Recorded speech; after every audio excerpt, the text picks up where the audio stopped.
Bismillahirrahmanirrahim. Alhamdulillah wa rabbil alameen. As-salatu was-salam ala rasulillahi sallallahu alayhi wa sallam. Halim wa salam bikum. Salamu alaykum rahmatullahi barakatuh. Leo ikwani kwati fi din. Salamu ala mani taba huda leo ikwani kwati fi Africa, Europa, Asia, Caribbean, wa America, wa kuli makan. To my full-bay community, Anjarama Salam Jautali Jamwali Alhamdulillah Jam. Okay, my dear brothers and sisters, today we're gonna go more into the Sufis, but the Fulani Sufis, and how we got to this stage of Sufism. Many of our Islamic scholars and brilliant African scholars and those in America, in the Caribbean, wherever they may be, have missed the boat to a certain degree because they do not have the knowledge of what happened in Ta Mary. Now, many those who knew who said, well, Ta Mary, I'm not going to explain that. Those who've been following me understand what Ta Mary means. I'm using the name that our ancestors used, and I'll just give this so that way you understand. Egypt, as you understand it today, that came out from the Greeks, named this area, but that's not what we called it. We called it Ta Mary and Kemt. And so we know that Sufism is Islamic, no doubt about that. But we have the prototype Sufism that came out from ancient Kemt or Ta Mary. Also in Ta Seti, and Ta Neheshi. For those who don't understand, for the first time only, so you can understand, present-day Sudan, Nubia, and Kush, and so forth and so on. Ta Seti, Ta Neheshi. And so this is kind of the start of it. So brothers and sisters, when we look at this, how we got the Fulani Sufi Mystics, and why they are so special is because they've had the training from the ancestral fathers in ancient Ta Mary. So we look at this and you think about this. So the beginning of this, brothers and sisters, is essentially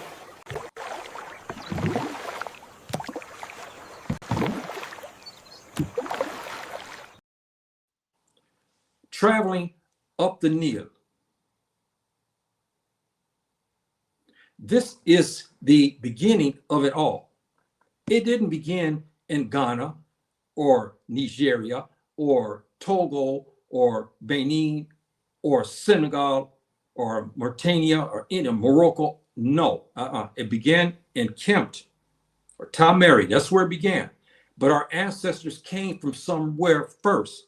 In order for you to understand the Sufism of our ancestral brothers, the Fulani Sufi Mystics, masters, you have to understand that their beginning, the prototype, in Arabic, the asli, the beginning of it all was the Nile, coming from the Great Lakes region.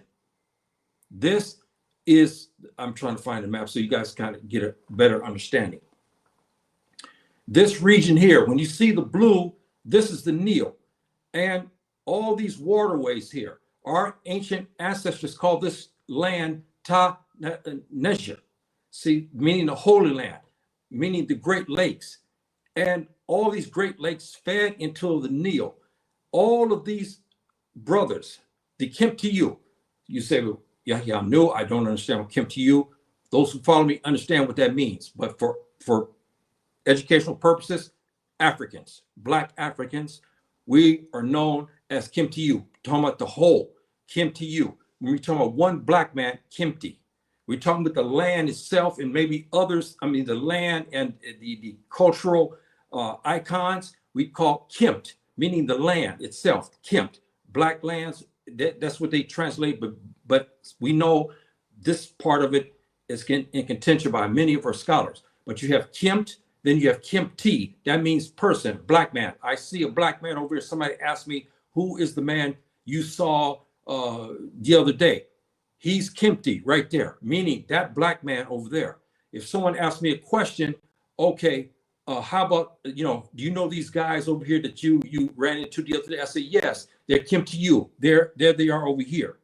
Kemti meaning many black people itself. This is the language of our ancestors, not the N-I-G-G-E-R word, not the Negro or colored. No, they use the word Kemti, meaning all the black folk. And black man, Kemti. These are beautiful words, and they're not derogatory. The other words I talk about, the English versions of it, is derogatory. But that's another day. We've discussed this previously before. But I wanted to give you this segment. So our ancestors traveled from that region there. And then, brothers and sisters, as they traveled up this beautiful, beautiful river with lush greenery, those who have seen the Nile, like I did when I was in Sudan, I was just mesmerized. Because I knew that Subhanahu wa ta'ala has his hand in this. This river has never been fished out. Now you think 5,000, maybe longer, 9,000 years, way over that, this river has been flowing and it's always had fish in it. And our ancestors always manned that river. And it goes to show you again that when the argument comes down about who was white and who was black, they could not be white. Because again, brothers and sisters, this is not off track. Here we go again. If the brothers write in the hieroglyphics that they came from Ta Neger, okay, meaning way south. Now, when is it that you find legendary Tubab? Never. These people have been black from the beginning. This is why they call themselves Kemtiyu. Kemtiyu. We are black people. So they came from this region on boats. And a question has been asked about this segment. This area is massive. It's bigger than the United States. You think about it. As our Kemtiyu ancestors begin to settle all through this region, as they traveled up the Nile, we had people speaking Akan. We have people speaking Hausa. We have people speaking a prototype for Fuldi. We have people speaking Mandinka and Mende, Bambara. All of these languages, Bamun, all these languages were developed in this region, and then they went up into what we understand as Tamari today. So the beginning of Sufism wasn't in the 7th century with our Prophet ﷺ, as we'll get more into that. It began in the ancient times in Ta Neger, when our brothers and sisters traveled the Nile. Something happened to them, brothers and sisters. Something happened to them where they had close contacts with Subhanahu wa ta'ala, because there's things they saw and things they were given that we were not given and we did not see. We cannot see today. But they saw something, and they were led up the Nile to these holy lands.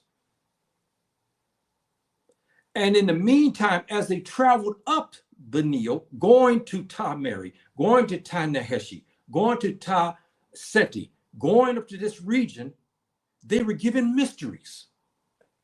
This is the beginning, brothers and sisters, of Sufism.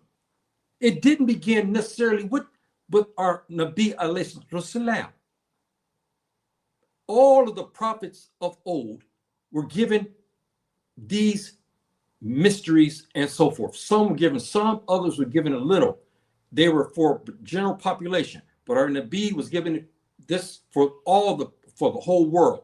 Whereas we understand, we know this to be the case. So our brothers then now are there.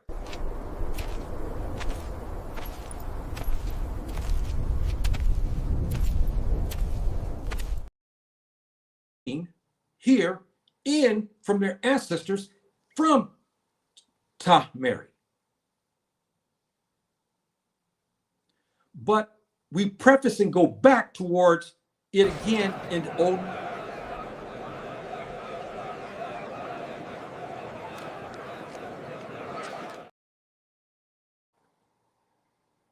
We were beautiful black people. Now you say, "Oh, you're prejudiced, man." Of course, you're prejudiced. You're a black man, so of course you're going to say this and that. Even what did the Greeks and Romans even write? They did not call the Kimtiu the N-word. They didn't call Kimtiu dirty, filthy, slow, ignorant, dumb, living in trees, eating bananas, and acting like monkeys. They never wrote that. They wrote the exact opposite, especially Herodias. He described the beauty of the black people and the women. He would talk about how their piety. The Greeks and the Romans were marveled at the skin color of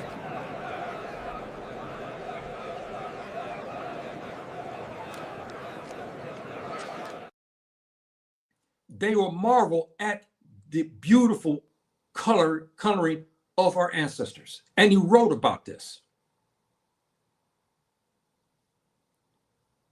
So now we have this preface. But when they were traveling, these, I'll get to you in a minute, my dear brothers in the comments. Hold fast for a little bit, please. When they were traveling up the Nile,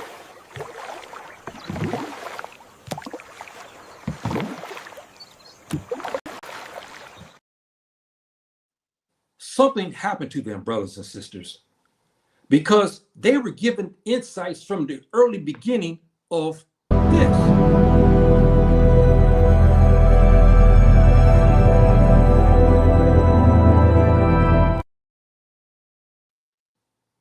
And this.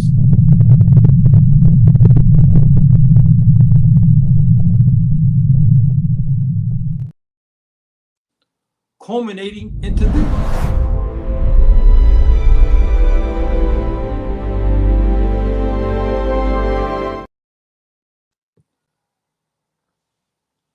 So I'm hoping that you get the picture. Subhanahu wa ta'ala to give them this knowledge. The Sufism began on the boats. The Sufism that we understand today, that the Muslims who their branch, we're not talking about Sufi bid'ah. And when I give the class on this, I'll explain this more to you about the innovations in Sufism versus Sufi Sunnah. I don't follow anything about no, this bid'ah and so forth. The things, I'll get at that when I give the class, so I can get you up to speed on understanding, because there's a lot of misconceptions about Sufism. There's a lot, and I'm going to clear up a lot of this when I start to give these classes that way to help the Muslims to understand, because a lot of brothers and sisters don't really understand what Sufism is. What the soul, they don't understand what that is. This is in Arabic language talking about the way of the Sufi. They don't understand really what it is, only what they heard. And a lot of times they heard wrong. They don't understand it. They think it came from some other thing, but I'll get into that another time. Let's look at let's honor our guest here, who we have here today. Let me see who we got. Whoa, I don't see okay, here we go. And let's go here, let me see who we got here. Okay, yeah, we got thank you very much, Linda. How you doing? Salam, my dear sister. How you doing from California there? This is my blood sister here, my younger sister. Thank you very much for coming today, my dear sister. Thank you. And my dear brother, thank you very much. Mayate. Thank you very much, my dear brother. Thank you very, very much. Thank you. And another brother just showed up here. Good. Walaikum salam, my dear brother. Thank you. Thank you very much. Thank you. All Mayate, thank you very much. Andrama, thank you very much, my dear brothers. Thank you very much for showing up today. So, brothers and sisters, now we get into this. So now you have the backdrop. Sufism began on the Nile, traveling up. As our brothers and sisters begin to see some of the mysteries, the angels begin to talk. Whoever the prophet was gathering information from the angels who were transmitted from Subhanahu wa ta'ala. The angels we know in Arabic as Malaika. They begin to teach our brothers that came to you the knowledge about the interstellar space, about the land. They develop a system of nature that is very interesting, and we should understand this. This is not primitive. Makes sense. We don't have this knowledge today, even though this is why it was given. So this generation will give the knowledge to the whole world, which we did. Except the difference is that we as Africans, okay, not Africans, excuse me, came to you.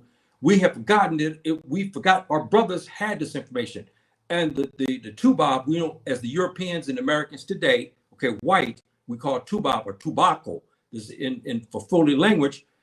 They turn around, no, they got this from our Kim to you ancestors, but then they deny that, saying it came from them. We went through this. We know what's happened with that. Now they have been exposed as liars. We know that.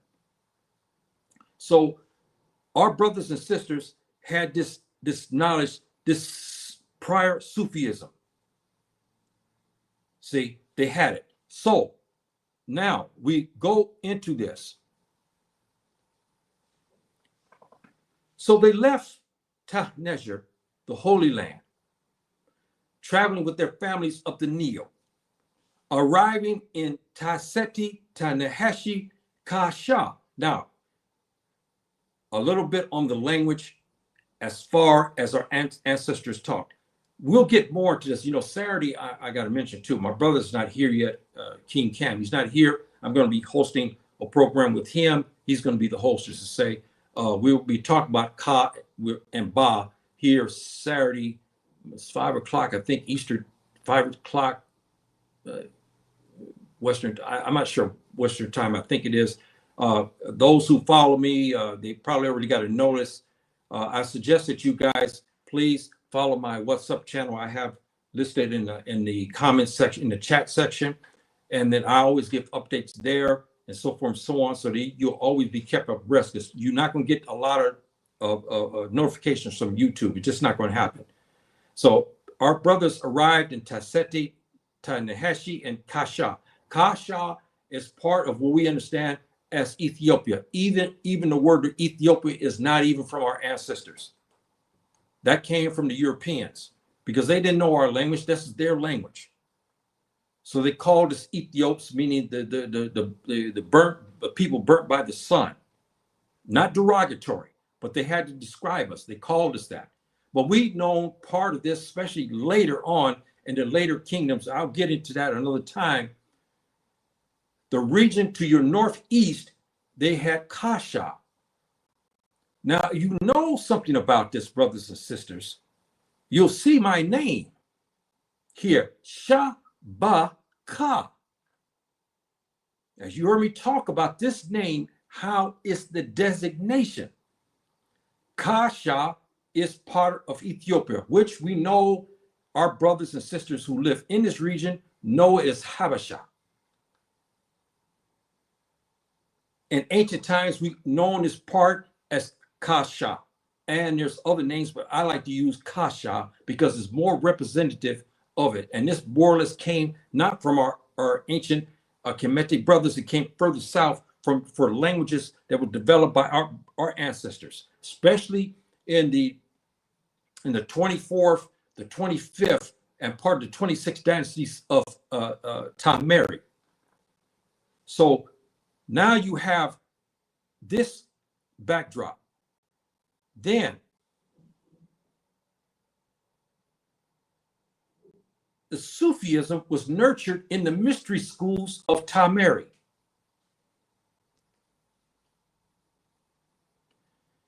Carrying Sufism to West Africa. Now, someone will say to me, now, yeah, I don't know what you're talking about. Why are you not going to say Africa? Africa is a derogatory name, brothers and sisters, that the Europeans created for us. Those who saw my class here 2 or 3 weeks ago, I broke down these words and what our ancestors called Africa, as you understand it in English today, or there's other variations of that. But our ancestral brothers had the proper name for the continent itself. Africa. That's another one that you'll see me write also. I'm going to give you variations of this. All of it represents what we know as our continent. So number 6, carrying Sufism to West Africa, okay? Educational purposes, Africa, after the Great Exodus. Then augmented. Here it is, brothers and sisters. Our ancestors already had the Sufism as we understand it, the prototype Sufism.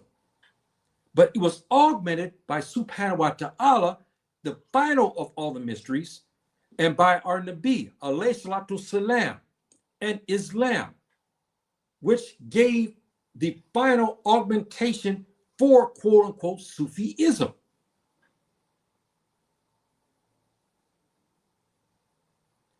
Then the Fulani created Sufi mystery schools along with our Hausa brothers, our Mandinka brothers, our Seri brothers, the Dogon brothers, the Yoruba brothers, Akan, Mende, Tuareg, Bambara, Wolof, whole bunch of those I didn't even mention here because I would have to fill up the whole page, developed mystery school systems.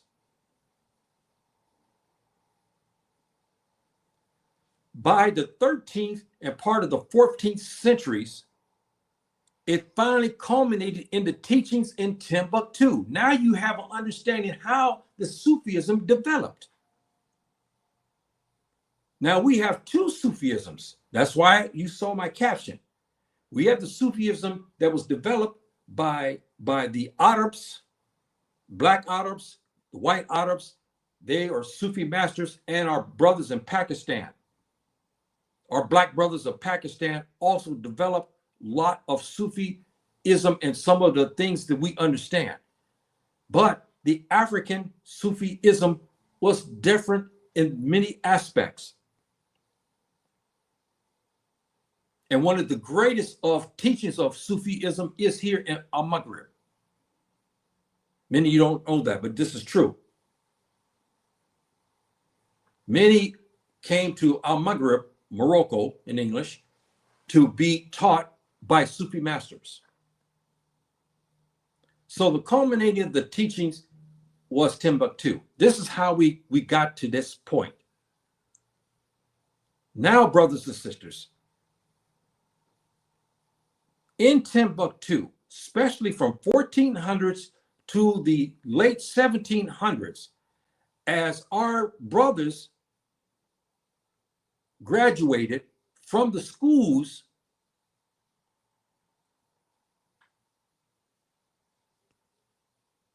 wait a minute here. Excuse me here. Wait, what we got here?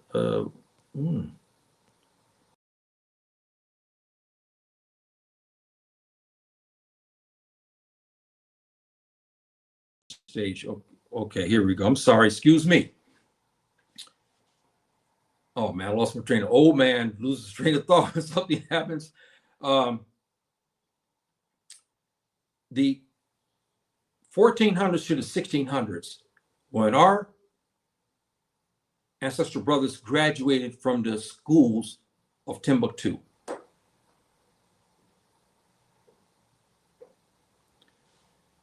they were given turbans. So you thinking that the turbans, and I've been through this class before, Waladiyun, that's what they mean, the veiled ones with turbans and veils across their face. I talked about that from the 7th century on, but they were given turbans. You could not have a turban in Timbuktu until you mastered the schools and you graduated from the university and from the melasma system that was developed there. You were given a turban to designate. That turban means you were an alim, you were a mu'alim, you were a scholar of Islam. And everybody knew when they saw a man with a turban, automatically they gave him respect. And they knew he was a scholar in Islam, okay, and of the mysteries, meaning he was versed in medicine, he was versed in agriculture, he was versed in astrophysics, and all of these disciplines. They were masters of this. Then they began They graduated, and some stayed to teach. Some stayed there in the region, but others, especially our Fulani brothers, began to travel. They began to travel across the Sahara into the Sahel region, carrying only a bag with a little bit of food in it and clothing and so forth. And you seen this picture here, and they traveled, and the dimensions, I'll get further into this in a minute. They began to leave, and they had a mission to teach. And they had this mission to teach the African people, the Kiptiyu people, Islam and the mysteries. And they had a system that was so advanced that allowed them to be one with nature and with Subhanahu wa Ta'ala's creations. This is the Fulani Sufi masters. This is a system that we may not be able to attain. Our Fulani ancestral brothers did obtain this.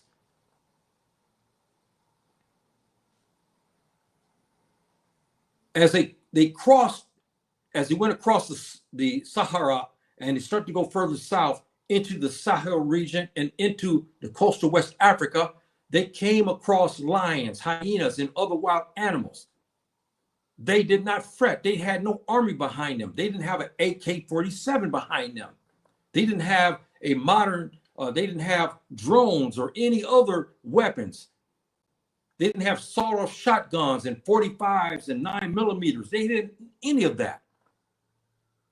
And they walked across the desert, and they walked across the Sahel, naming by themselves.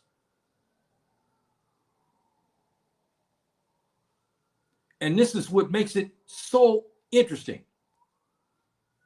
And they crossed vast lands, brothers and sisters, being guided by the angels, the Malaika. We understand them in the Quranic Arabic.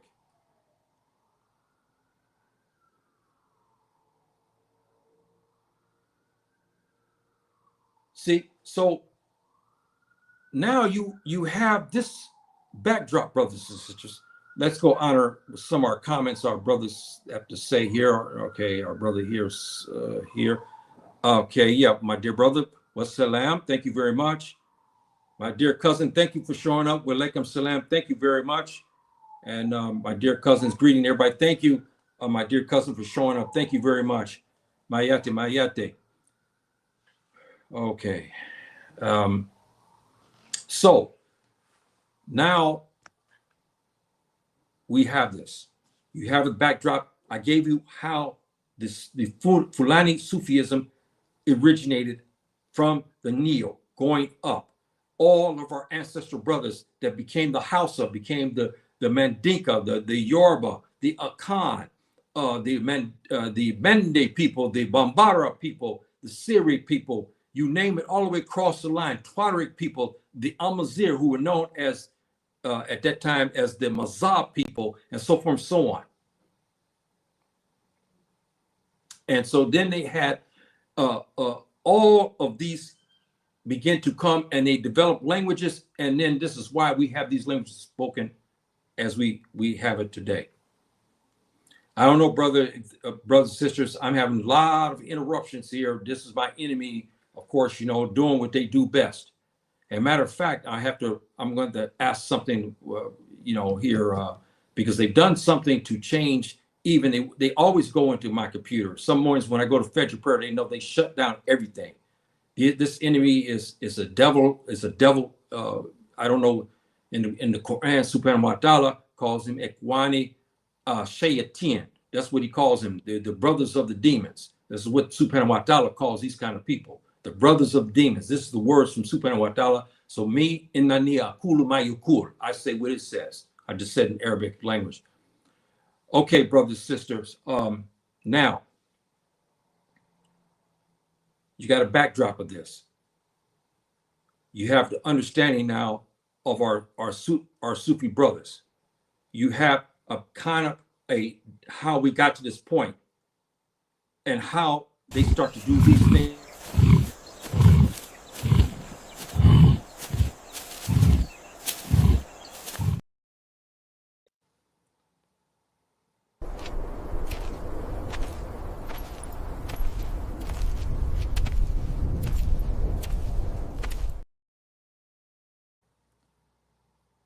When I look at that, I'm just mesmerized because I feel bad.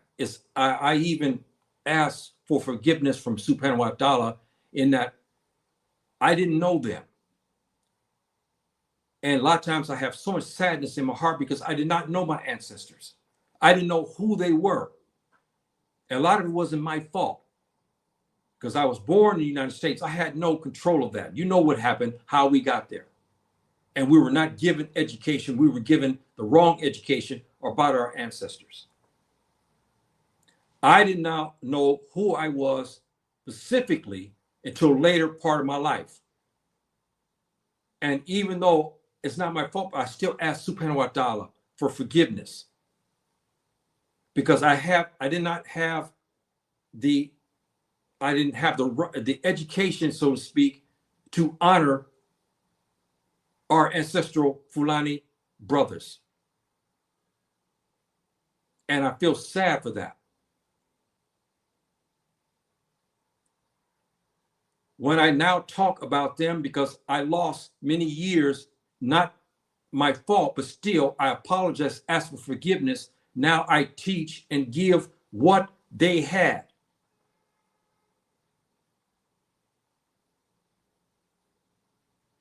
So when someone comes with the thoughts of, I don't understand why you do this, I don't care about that because you can't please everybody. I ask Subhanahu wa Ta'ala for guidance. And I always ask for forgiveness. So I want to teach about my Fulani Sufi master ancestors and Fulani and other Africans to Muslims, and there's an ancient Kemt as well. When I see these things like this, it just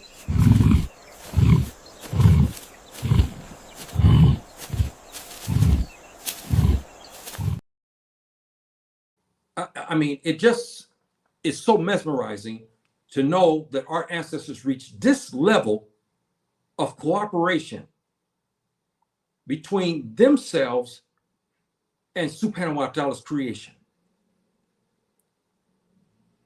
which allowed them to cross vast lands. It's just mind-boggling, brothers and sisters, when we think about that. So now let's look at actually what separates our brothers and sisters. Our ancestral brothers had a guide. And I'm going to read these things to you. Again, it may be mundane to some, may say, hey man, I live in LA, or I live in Accra, Ghana, this, that, and so forth and so on. You may have all these things that you may say. But I'm going to honor my ancestral brothers, because you cannot understand the Fulani Sufi by just mere conversation. You cannot. You have to go back to the Genesis, what I gave you, to understand where this came from and how these mysteries kept going for thousands and thousands of years into the colonial period. Our ancestral Fulani Sufi brothers who left out of Timbuktu crossed the desert into the savannah region, into the coastal region, developed schools. Even my great teacher who was in Ghana talked to me about his father's father and grandfather goes into the forest to go talk to the Sufi mystics, This is where we had stories of these Sufi mystics were handed down for centuries. Great feats that were developed by these Sufi masters. Some are mind-boggling, and our Kiptiyo brothers related these stories that they saw that was handed down. Some of the most memorizing to them was that with the lions. You think about this. Here is a village who they have a healthy respect. The lions respect them. They respect the lions. The lions keep out into their region where they hunt and so forth. Our brothers stayed in their region, in their homeland. They didn't mess with each other. They lived in harmony with one another. But of course, there have been skirmishes. When a lion gets hungry, he has to feed himself, and or she, you know, she's got lion cubs, and maybe she may kill somebody, and then, you know, a little war happened. Then they go back to the fitra we call in Arabic language, meaning the nature, the laws of nature, and we have this complete separation, and that separation then holds again. So our ancestral brothers had developed some things. One, our ancestral Fulani brothers were gatekeepers of forbidden knowledge. What I mean by that, this knowledge was taken from the time when they began to travel here again.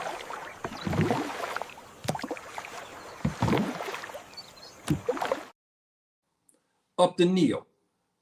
This knowledge was transposing at this time before they got up to Ta-Nehesi, before they got into Ta-Seti, before they got into Ta-Meri. They start to already have these mysteries of Sufism, already the mysticism, the deep knowledge of Subhanahu wa Ta'ala. They had it already before they settled into and developing these kingdoms.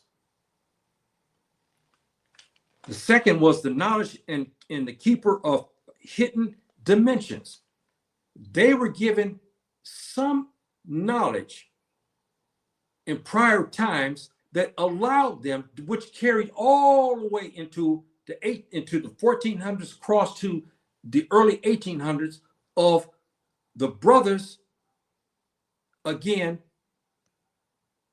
crossing the boundaries and dimensions that allowed them to do this. This is a boundary we ourselves today cannot make. Yes, we hear stories like in East Africa, even in West Africa, you have people feeding the hyenas. We heard of things in East Africa where we have clans who have in harmony with the hyenas. Hyenas come into the village, they give them food, and they go out. The hyenas protect them. We have a little bit of that, but we don't have this type of thing. We don't have solo where people go from one region to the next, and then they develop these relationships, and they go into a dimension that allows them to be in harmony with the lions. We don't have that. We don't have that. This is the dimension that our Fulani Sufi masters talked about, the knowledge and keeper of hidden dimensions. Because in order for us to have this, we have to enter another dimension. I don't know if you know that or understand that, brothers and sisters. You may think it's silly, but it is not. Our scientists today are understanding these dimensions, and they're talking about that. Our Fulani Sufi mystic or masters already knew of these dimensions well before the Tubab came around. And the Tubab began to learn these dimensions when they came to Ta-Meri in our schools. This dimension here, many of us cannot do. Many of us can't go into West Africa or any other place and walk into their regions, into where they have their where they have what they call the lion prides. We'll get eaten. Or you go down to South Africa, the same thing. We'll get eaten. or they'll kill us because we don't have this dimension yet. We have not developed this and entered into a dimension where we're one with nature. We had stories of Sufi masters, Fulani Sufi masters, who crossed the what you call that, the Sahel, and they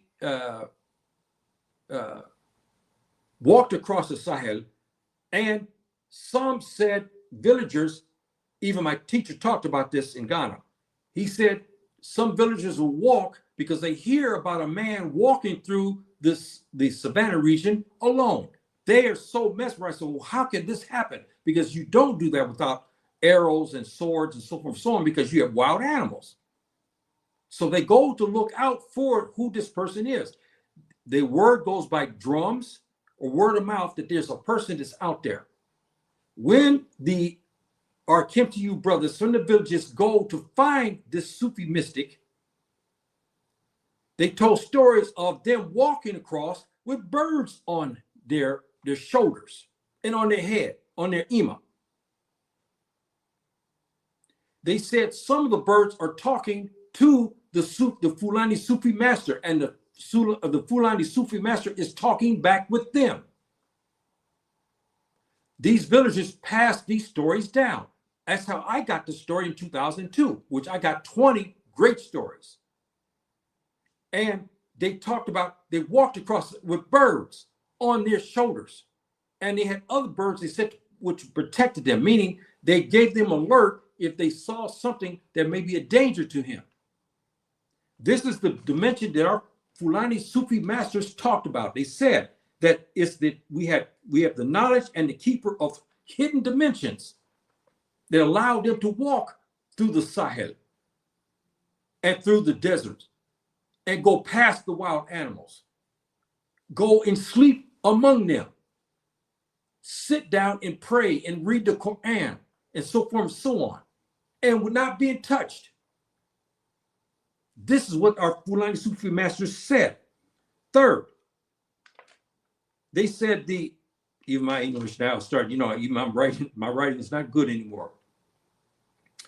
Then they talked about the energy fields, which now scientists have discovered, and they're talking about these energy fields that defy physics. Now we're starting to see that. Everywhere we see now, we see this on TV. We see things flying in the air, makes no sense. We find things going on in the ocean that people said they saw, and we've even had other things which they kept quiet of these that defy physics, meaning there's things that happen that they should not be able to do. Traveling certain speeds, going, stopping on a dime, disappearing and then reappearing. These are the type of things that our Fulani Sufi masters are talking about. These energy fields.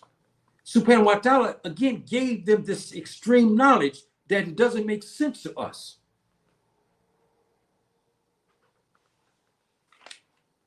Then our Sufi masters, Fulani Sufi masters said, the gatekeepers, we are the gatekeepers of time and the mysticism. Brothers and sisters, when you start to look at the Sufi masters, even the Arabs, our brothers too, Afro-Arabs, white Arabs who are Sufi mystics, and our Pakistani brothers, Sufi mystics, and they're all right as well.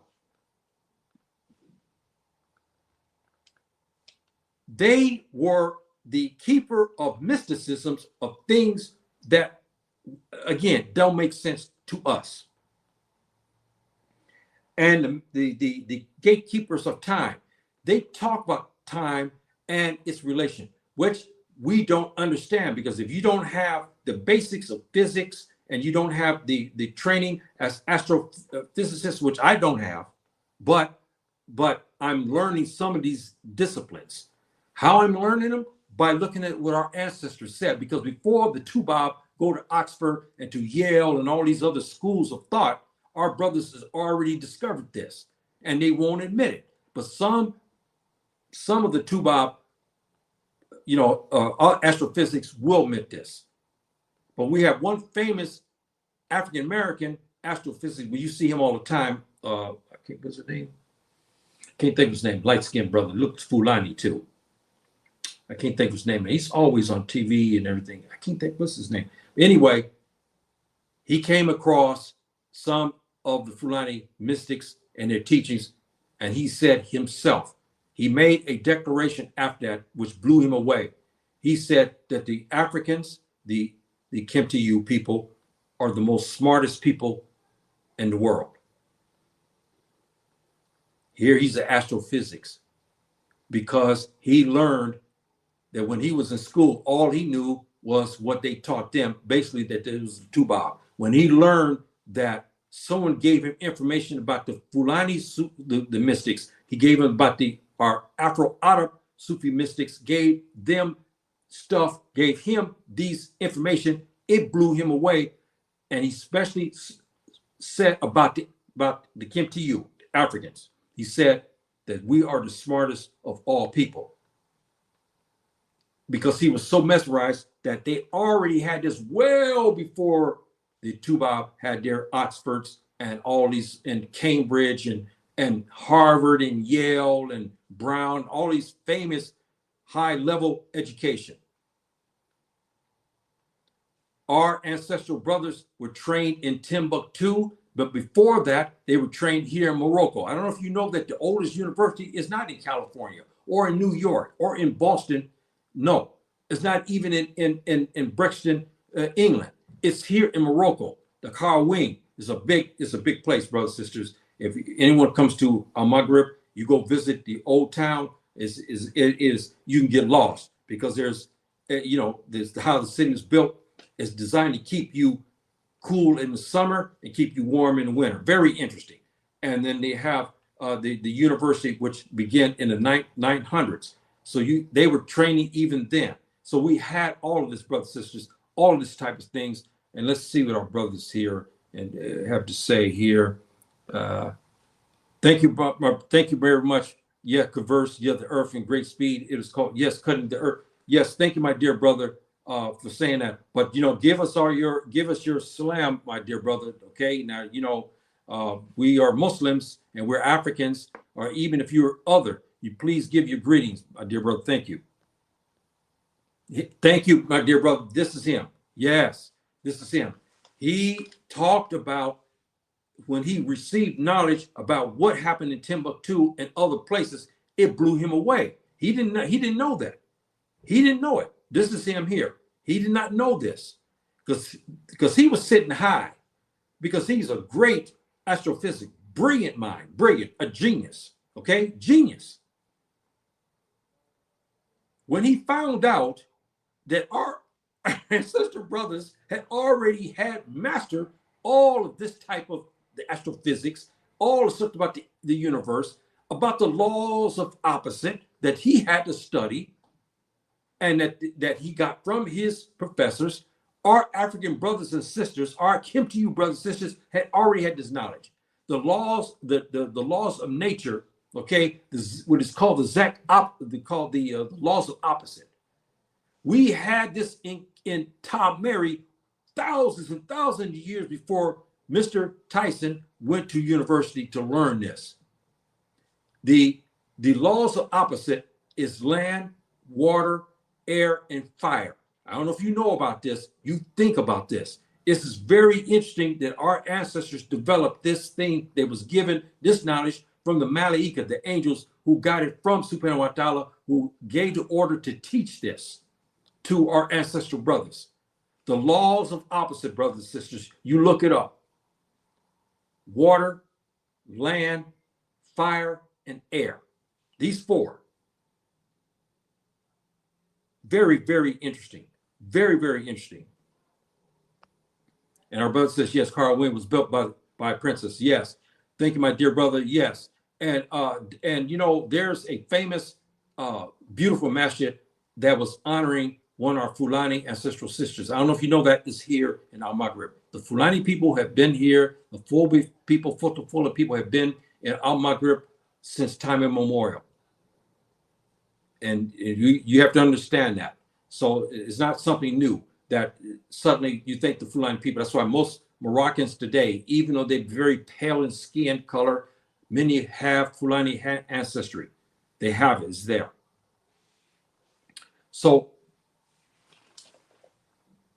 our brothers went on to say, number 5, that they are the holders of spiritual knowledge, technologies beyond our understanding.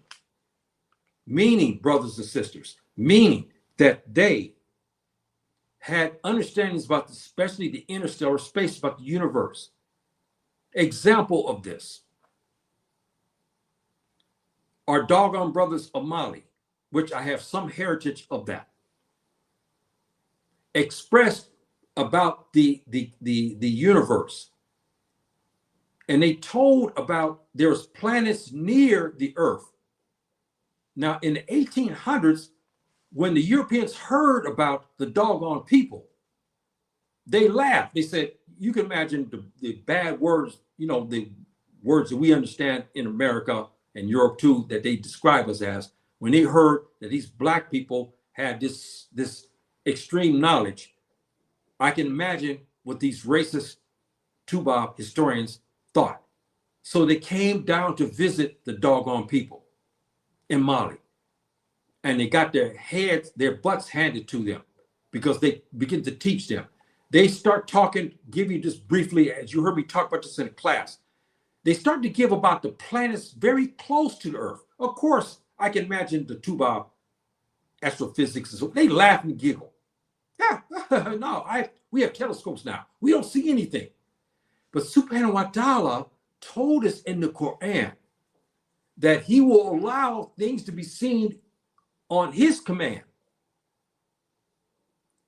We start to see these planets closer to us than we knew. We thought they didn't exist. And the latest one was 2016, which sits right in front of us with all the fancy telescopes and the probes into space. They never saw this area, what they call Proxima and Proxima b. Here it is close to us. In all these centuries, they never saw it. Subhanahu wa ta'ala, that's why Subhanahu wa ta'ala says, I control the universe. When I want you to see something, he will let you see it. Our brothers, the doggone brothers, said these planets existed. Now the Tuba is not laughing anymore. And they begin to write books about this. The famous part was about the Sirius star system. Again, this is mysticism, Sufi mysticism, deep knowledge that was handed down and given by Subhanahu wa ta'ala to the angels. The angels again gave it to our brothers and to the Nabi, the prophet, who then gave it to learned men who taught this in the mystery schools. Now you understand how we got to Sufism before Islam. They start to teach this. Again, the knowledge came from Subhanahu wa ta'ala. When they traveled the Nile, Subhanahu wa ta'ala began to help them to understand the laws of opposite, water, air, land, and fire. He began to teach them. As they begin to travel the Nile, they look up into the sky, they start to see the stars, they see the moon, they begin to see bright stars in certain times of the year. So they begin to develop the Sufism of deeper knowledge and about their relationship with Subhanahu wa ta'ala. I'll give you the course about Sufism at a later time, but I wanted to get this part. Hold fast, my dear brothers. I know you guys got comments. Just hold fast. And they had this deep knowledge and so forth and so on. Now the Europeans start to see this, and now they're basically not laughing. What they're doing now is going to Google. I saw something today that almost knocked me out of my chair. I said this before. They showed Mansa Musa as a Tuba. They showed Askia Muhammad as a Tuba. And he showed, again, because this is the mindset of the racists, not all the Tuba, okay? Not all, no. The racist Tuba. They show a single Tuba standing here with black soldiers around him. Why? To show that one white man, one Tuba can orchestrate thousands and thousands and run black folk. Askia Muhammad was a black man. He's a Kempti. Mansa Musa was Kempti. He was not a Tuba. He was Kempti, a black man. See? So let's get some here. What we got here, our brothers have to say. I know that mosque isn't fit. That's where I live. Yes, many Fulani. Yes, it is many. Yes, it is. There's many. The bad part about this, many of our Fulani brothers, they speak Amazigh and they speak Arabic. They don't speak the Fulfulde dialect. Except when you go further down in the southern part of Al Maghrib, we have pockets where they're speaking Amazigh, they're speaking Arabic, and they speak Fulfulde. And it's a Fulfulde dialect that's intermixed. It's more like a Messina Fulfulde dialect, which is mixed with Arabic and also with Fulfulde. See, so yes, it's there. Al Maghrib is a very, very, very interesting place, and it's very beautiful when you come here. Dead Man's Secrets by John is a very good book. He mentions many things that the Dogon people describe about the cosmos. Yes, there's a lot of books now because now as there's Greenberg, there's I can't think his name now. I can't think his name. There's many now been writing because they got their butts handed to them. When they start to laugh because they have been trained. They can't help it, brothers and sisters.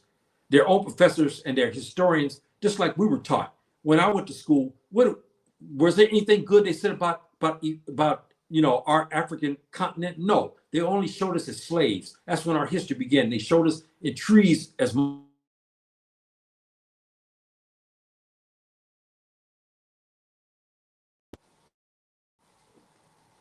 brothers and sisters. I just got interrupted here, and so forth and so on.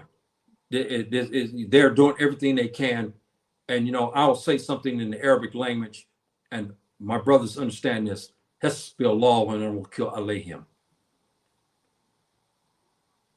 for what they are doing is wrong. And now they sent a phone message through to cut off the system. Hasbi Allah wa ni'mal wakil alayhim. Okay, brothers and sisters, this is true right here. There's many books now that they have that is talk about the doggone people. And down here, our brother and sister Douglas were first to also describe the rings of. Yes, they talked about all of this, and they also describe again about the planets. But I want to mention something that is very interesting, which they tried to denounce. Our brothers, the doggone, said about the Cirrus, he said there were 3. Modern scientists keep saying there's 2. Why they didn't mention about the probe in 1975 when the probe went through this region? And the probe saw remnants of a shadow of another planet. They described it. They said it, 1975. They didn't see it. The doggone brothers said there were 3 planets. And I had this class before, and the King Cam, he's not here because I think he's at school today teaching. But there's 3 planets. They emphasize this is the information they were given, not by the Tubab. I gave a class on. I don't want to get deeper into this. This Sufism they had from extraterrestrials. They said it came from this region. 1975, the probe reached the region. They reached the area of the Sirius star system. They found one remnants of one star. You know how it was a shadow. It moved away from them. And they figured it had to be a smaller planet. And it disappeared. But as other probes came, they could not find it. And so they tried to dismiss it because they don't want to be shamed knowing that Black people, Kimtu people, already knew about this. But they had already gave the information in 1975. A probe went to Sirius and found one shadow of a planet that disappeared. Because Subhanahu wa ta'ala says in the Quran that when he's ready, he will allow us to see things. It's him who controls the universe. If you read Surah 91, Subhanahu wa ta'ala says, I'm the one who controls it. I'm the one who orchestrates it. See? So this is very, very interesting. So now let's get more to this. And brothers and sisters, please bear with me because I think this is important because this is our ancestors. We should honor them. Why? Today when I was doing this, I'm going to tell you, I had tears. Why? Because it's like I'm negligent. I did not know about my Fulani ancestors. I didn't know.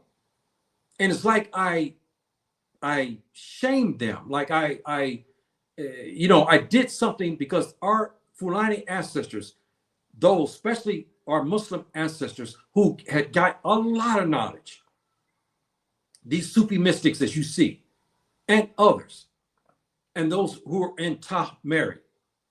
And so now I'm giving this, and so I'm giving this, and I'm helping to get our African, our Kimtiu brothers and sisters to understand and start to pray for them and start to learn their teachings. Brothers and sisters, you're not going to get this in your schools there in the United States. You're not going to get this in your schools there in Europe. You're not going to even get this in our African schools today, and shame on them, especially here on this continent. Shame on them, because they should be teaching this about what our African ancestors, our Kimtu ancestors thought. And this is high technology here talking about mysticism. 5, he said, we are the holders of spiritual knowledge beyond our understanding. And again, when we talk about the understandings, what are we talking about? You have to have some understanding, brothers and sisters, of the dimensions that they had reached. Our Fulani brothers and sisters, our Fulani ancestor brothers, what they had reached. This is what they're talking about in number 5. Holders of spiritual knowledge beyond our understanding, meaning they were one with nature in itself. And Subhanahu wa ta'ala gave them this power, gave them this knowledge. Number 6, the coming out of shrouded mystery. Sufi mysteries are well, my English, I'm writing so bad now because trying to write from, I should have wrote all this in Arabic, then I would have had no problem. And the shrouding of mystery of the Sufi mystics, they had this understanding and they began to teach this. This is why my teacher in Ghana was teaching me a lot about many things that I never heard before. And I came out from the United States. I had to, I graduated from the university. I had an outstanding job. I stepped into Ghana, feeling good about myself. I was a black man. That's how I looked at myself. I was African American, and I was very smart. I was a very successful man in my career. When I came to Ghana in 2002, I started to see things I started getting my butt kicked. Not because I was a tubob. No, I wasn't that. No, because they saw me, my color, they saw how I was. But I was getting my butt kicked. I started seeing things I didn't understand. When I came to Eastern Ghana, to Aguzome, to this village where I met my great teacher, Baba Kotse, who began to teach me these mysteries. And at the time, I was just mesmerized. Start talking about the Fulani Sufi masters who came across into Ghana to teach and what they had represented. See?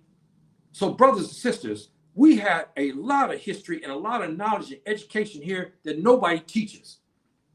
Even our Kimtiu professors don't teach this. They teach stuff about the Europeans and the Americans and some about our history, but the general history. But this stuff here, no. Why aren't they teaching our brothers and sisters about this? Huh? Why are we not teaching our children about this type of thing? Why? Why are we not teaching them how? Because I want our young brothers and sisters, our sons and daughters to know about this because it was handed down from our ancestors. They should have a knowledge of this.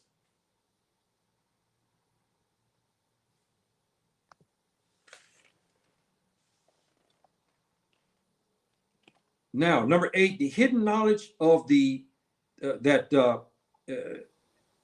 had this knowledge and they hid it. Many wrote and they hid this knowledge because they did not want the knowledge, they said, to fall into the wrong hands. The wrong hands meaning the Tubab. And also the turncoat Kimtiu who were assisting the Tubab, the slavers, and some of the others. This is why when the Europeans, the Tubab, came to Timbuktu, yes, they were allowed to come into schools. They brought their brightest, and even when they came in, they were in the Dark Ages in Europe. They had to speak the Arabic language before they can attend any class. They got their butts kicked, just like I got my butt kicked when I came to Ghana. I thought I feel good about myself. Oh, successful black man, Kimti, black man, Kimti, good career, education. Oh man, I came into Ghana, I got my butt kicked. Especially when I came to Eastern Part and met my teacher, Baba Kutsi. And he started to kick my butt. And what I knew inside the United States was nothing. And all the mysticisms, everything that you could think of, from the human anatomy, talking about the female, and so forth and so on, a lot of stuff that I did not even know. And I wanted to be a doctor. That's another story in itself. But racism derailed that back in the 70s. But that's another story. And so this type of knowledge, they did not want it to fall into the wrong hands. Then our Fulani ancestral brothers said, we're the holders of deeper knowledge of what Allah was saying in the Quran.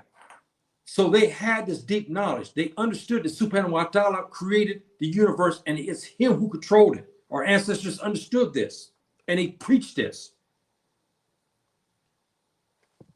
They said at this time, they're number 9, he said, they are explorers of the unseen realm and portals. Our Fulani Sufi mystic ancestors had developed such knowledge, they could explore into unseen realm and dimensions. Again, like with the lions. Now, this is not off topic. If you look in China, remember I talked to you about the Shaolin priests? You've seen movies, famous movies of Shaolin priests and their kung fu, how they live in castles and big walls and they stay away from the people generally. And it's not easy. They don't allow people to come in to study. You had to be special, and they had to be a boy, and so on and so on. And he had to be a special boy in order to study under the priest there in the Shaolin mystery systems. I told you a fact. Now it came out that the Shaolin priests also must have had training from African Fulani mystics who traveled across. Because Baba told me in 2002 that the first case I gave you of the Fulani mystic, he said he traveled to China. He said that he went. When they asked the question in the village, you saw my class the other day, the villagers asked you, well, wait a minute, it will take you a year to walk from here to the eastern coast to Port Sudan. We understood that. He said, no, I got there in a month. And I can imagine, brothers and sisters, I wish I could pay to look at the village elders and all everybody sitting around there listening to the Sufi master Fulani tell them that they reached from the Sahel, from the western corridor, and got to the eastern corridor of the Sahel within a month. They had no car, they had no planes, there was no nothing. How did he reach there in 1 month? There's no horse, there's no camel or anything that take you that far distance within a month. So they talked about these portals of unseen and the unseen realms and portals. So they said, number 10, possession of deeper knowledge of these mysteries. Again, brothers and sisters, mysteries. They were finalized. Our Prophet ﷺ had a lot of this that Subhanahu wa ta'ala answered. One was about the oceans. Our Fulani master, our Sufi masters learned this from the Quran and from the Sunnah of the Nabi alayhi salam. one of the greatest, which is mind-boggling. Our ancestral brothers in Kempt, Tom Mary may have had the knowledge because we don't have all of the documents because it was destroyed by the Tubab in 380 AD, I think it was, when they came and destroyed all his knowledge because they did not want that known to the Africans, the Kemptiyu of ancient Kempt had all his knowledge. So they killed all the scholars, none were left. Those who escaped went to West Africa, went to Central Africa, and so forth and so on. That was the last of it. And it was the last of the ones to leave to come and help to develop the mystery systems. The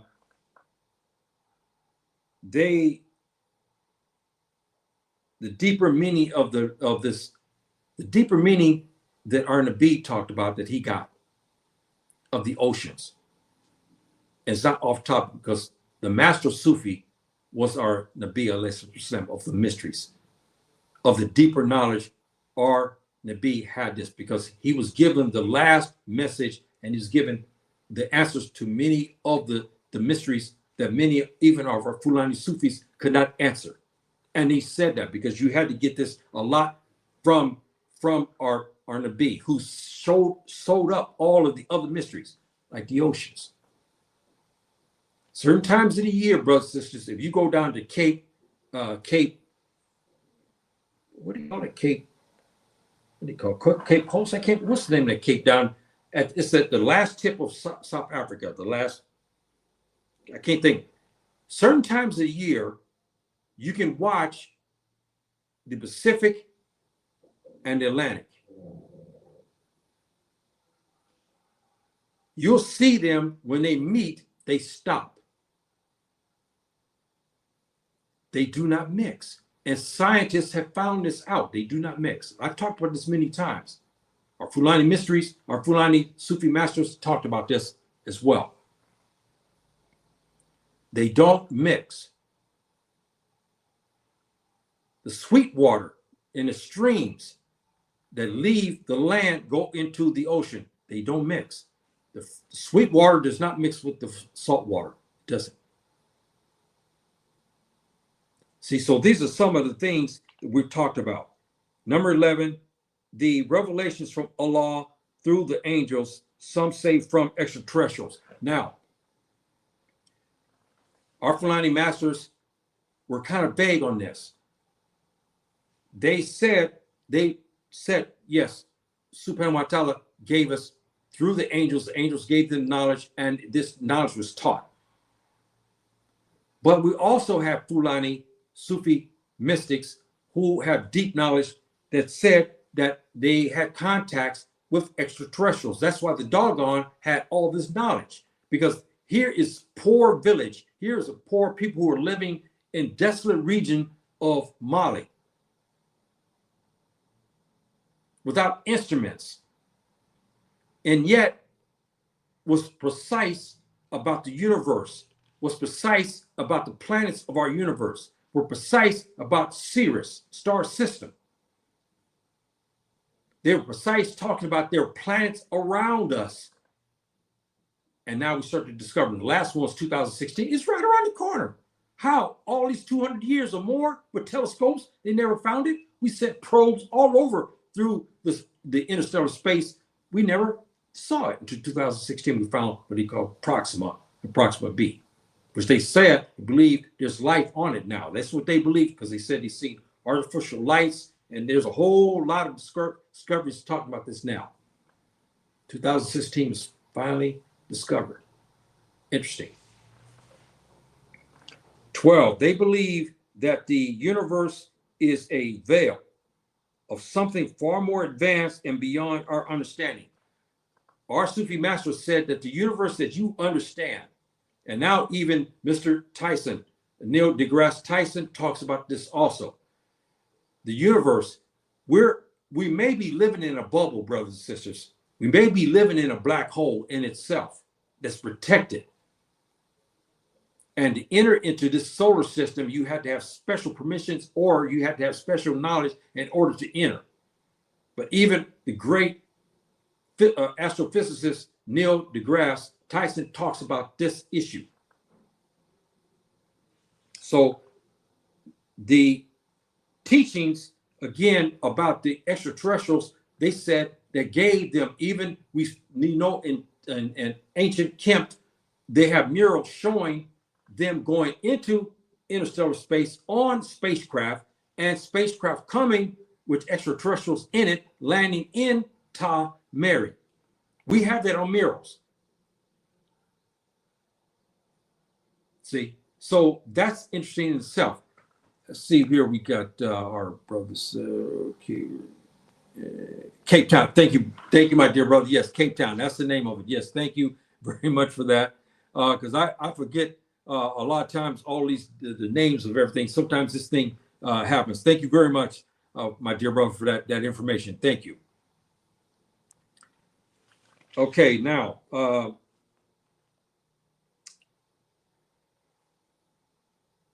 they believe that our universe, that there's something, and now the probe, has left our universe.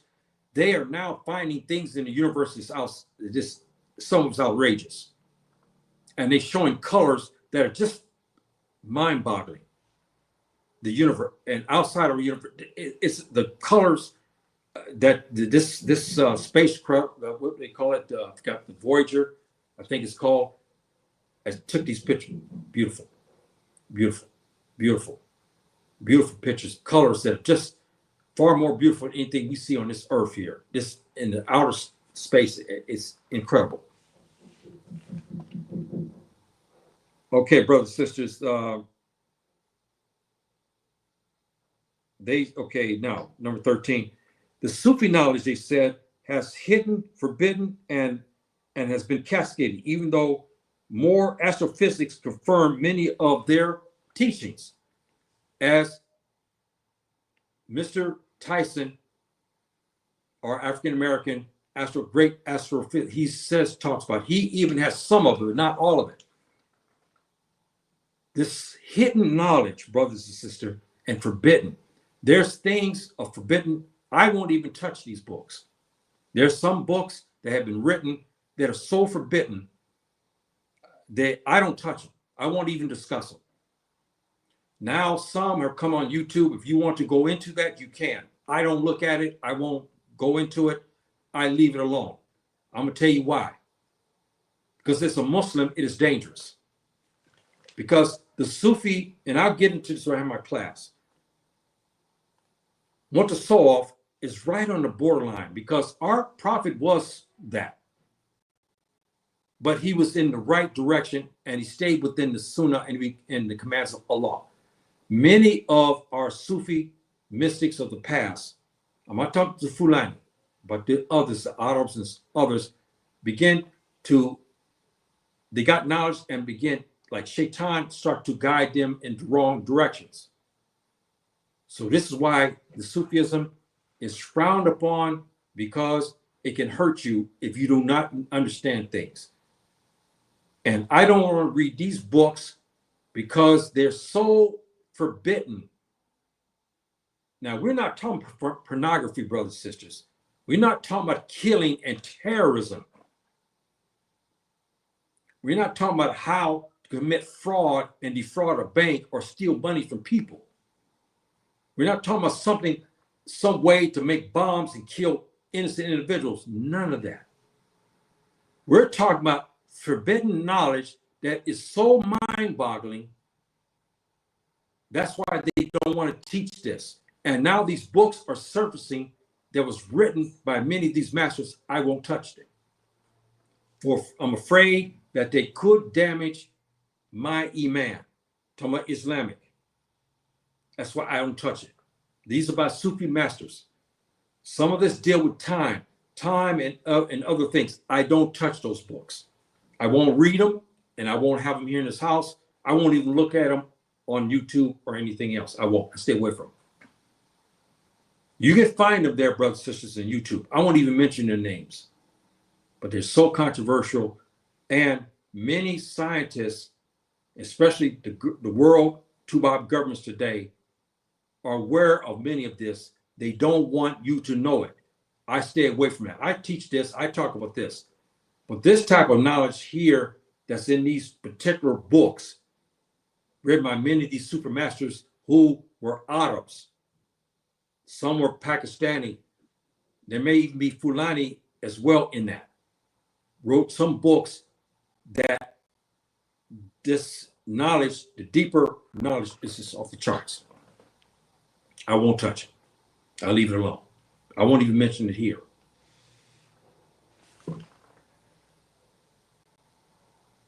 Number 14, our Fulani Sufi masters said the spiritual meditation and dhikr Allah could lead to discoveries of a different dimension.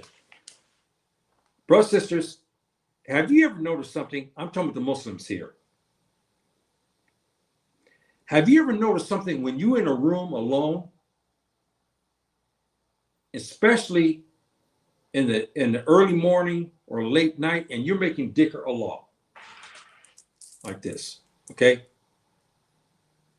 You're making dhikr Allah, and you're here, and you're, la ilaha illallah, la ilaha illallah, Allahu Akbar, and so forth and so on, okay? Muslims understand that.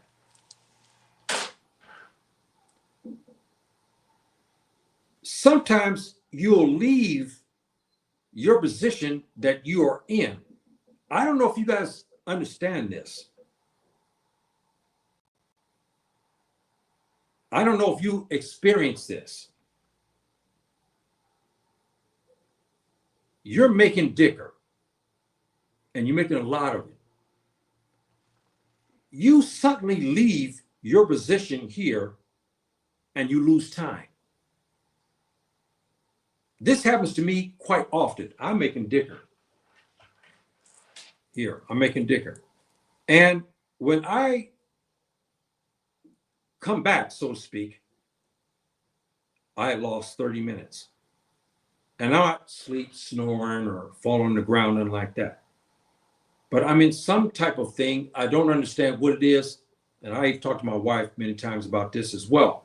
I leave and I come back. And sometimes when I come back, I don't even know, I forget which slot is preceding who's coming or which slot I just made. I can't remember it. And I have to go back, and it's like I was in another dimension. I can say that to you. Some may laugh at this, but the Muslims, if you know, you have deep, deep understanding, deep love for Subhanahu wa ta'ala. Subhanahu wa ta'ala guides those. He says this in the Quran. Not all of us. Each Muslim is given a certain amount of knowledge. Our dear brother here may possess more knowledge than I have. That does not make him better than me or me better than him. But Subhanahu wa ta'ala grants knowledge to everybody, but not all of us will have all the degrees of knowledge. See, so we have to always understand that. And our brother says, yes, that's why Sufi say dhikr is timeless. There's time you can't account for. Yes. If those who are really actually who love Allah, meaning you practice and try to adhere to his sharia, his law, and his sunnah, his way, and the way of his prophet Nabi alayhi salatu wasalam, and his way and his sharia, and you're making this dhikr. There's many times you'll lose out, and you don't. And I tell you one time something happened which blew me away. Making a lot of dhikr, and when I came back into, my wife she came back. She was with some sisters. She came in the house. I was under the impression that I forgot the prayer of Asr. So I start to commence doing prayer, what made my wudu. My wife came, she said, why are you praying now? I said, what are you talking about? She said, you made Asr already, and we're close to Salat al-Maghrib. I came back, I had forgotten, had already did, and she asked me, where was I? She asked me a question about where was I? I told her, I don't know where I was at, but I was making dicker because she knows I come in the room here, I make dicker. I kind of use this as my study. And I have my desk here and I make my dicker. And I didn't know. I started making prayer because I thought I missed it. I did not miss it. She said, I left at the time of Asa. Remember, you had made your prayer. And that's why she corrected me when she came back. An hour later, she came back. These things happen, brothers and sisters. And this is no joke. And I can kind of tell you some things when I start to have certain things is happening. I won't get deeper into this. My wife knows some things, but I won't get deeper into this. But I'll just give you this about this here about the dicker. When you start to make dicker and your intentions are correct, and Subhanahu wa ta'ala knows, he will send the angels. The angels around you anyway. The angels, there's two. They write your story. But Subhanahu wa ta'ala sees certain people, especially in Islam, and gives them certain knowledge and so forth. I've said this to those who know me well. When I was in the United States, I gained knowledge, but I used to have things happen here and there, and I would say things here and there. And even when I was a little kid, my sister, Linda here, my blood sister, she would tell me things that happened. I forgot all about that she saw that was something that was different. And I remember some things as I started growing up too that was different. Not all the time, there's some things that pop up. But when I came here to Africa, as the doggone people call this, the continent, I gained knowledge that's 1,000 times over what I gained in the United States. And this is one of the things. So, and our brother is talking about, yes. And these things, and this is one reason why the Tubab, the racist, genocidal racist Tubab, are doing the things they're doing. They saw things and they know some things. And they go around to talk to people, tell them stupidity, can't read and write. They even said that I leave at 10 o'clock. They've been saying this for 20 years, that I leave at 10 o'clock at night. Here, I'm an old man now. Old people, they love their sleep. Those who are young, you may laugh at now. Wait till you get 70 or older, you know what I'm talking about. The sleep is like a diamond. It's precious. I leave 10, 11 o'clock at night to go visit a mistress. Under the Sharia law, here and even in Morocco, that's a crime. It's a serious crime. How are they going to let me for 20 years leave my house? My wife is here, okay, in the house with me. I leave her to go make fornication with another woman who's not my wife. 20 years of this. But they always run the same lie to people. That I do this, I run around. Or 15 years ago, 10 years ago, some woman said this, some woman said that. It's mind-boggling. So now, brothers and sisters, we're getting near the end of this. I want to cover a little bit more of this. 14, they said that the spiritual meditation, Dhikr law, could lead to these different dimensions. And then they know, the Sufi masters understand something that I've been talking about this. I've mentioned this many times. The relationship of the Ka and Ba of ancient Tamari, marrying up with the knowledge of Islam from what Subhanahu wa ta'ala also gave our Nabi alayhi salam, which is the Nefs and Ruh. Remember? Ka and Ba. You remember my class I had here. I don't know if I got that here or not. No, I think they took it out. Oh, no, here it is. Remember this, brothers and sisters? Metaneher, The Ba equals Ruh, and the Ka is Nefs. Nefs is the soul, is the, the spirit. The Ruh in Islam, in Arabic, the Quranic Arabic, is your soul. The Ba is the soul, and the Ka is the spirit. So this, they talk about this relationship. They talk about this relationship, brothers and sisters. And this is why this is again a very telling situation about the mystics, about the Sufi masters, because the Sufi masters understand the correlation, because they knew that a prophet was sent to ancient Kemet, because this prophet gave a document urging the people for Tawheed. And Saturday, inshallah, bi'ithnillah, when Kim Kang and I, if you follow me, brothers and sisters, I'll probably send it out, and you guys follow this pretty soon. We have Saturday coming, our host, and we'll get deeper into this Ka and Ba. This is educational, that's well-rounded for you. This is not education that will take you away from Islam, no.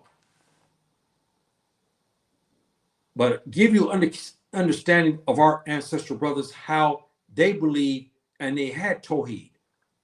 It was elementary, developing, yes. So I'll give you this in short time so you can see this. Now, the last of this, brothers and sisters. The Fulani Sufi Mystics, they are the mystical heart of Islam. This is what they say. They said, number two, that oh boy, my English. Okay, they express divine love for Allah and the unity of Allah. This is our Fulani Sufi Mystics, their creed, what they talk about. They said they have expressed divine love. Their love is so great. Now you understand. When you make a lot of dhikr Allah, meaning remembrance of Allah, like this. I still been, excuse me, because I do this a lot with my, excuse me. When you make a lot of dhikr Allah, and you have this deeper understanding and love for Allah, these things begin to happen to you. And you begin, subhanahu wa ta'ala begin to give this knowledge. This is no joke.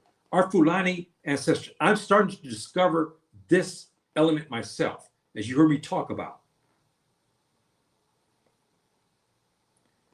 I began to understand certain things was happening, which I kind of understood, I was trying to figure out. I asked the question, how is it that I could listen to something that's being said and then pick it up in due time? I started to learn that when I was there in the United States. And begin to develop more of it when I got here in the continent.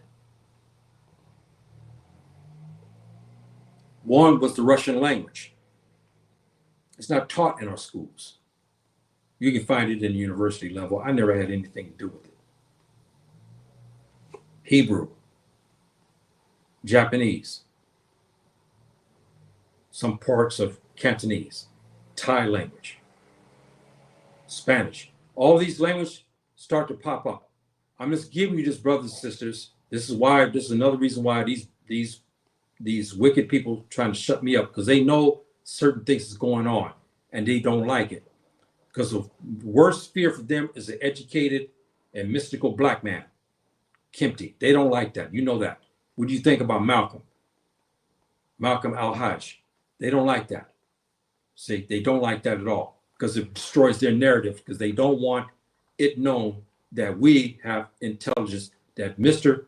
Tyson, astrophysicist, the great, as him talks about, that the Africans, the Kempty, are the most intelligent of all human beings. He said that after he got this knowledge about our ancestors with this stuff here, it blew him away. See, so he got humbled when he found out that his ancestors already had this knowledge well before his teachers taught anything about astrophysics.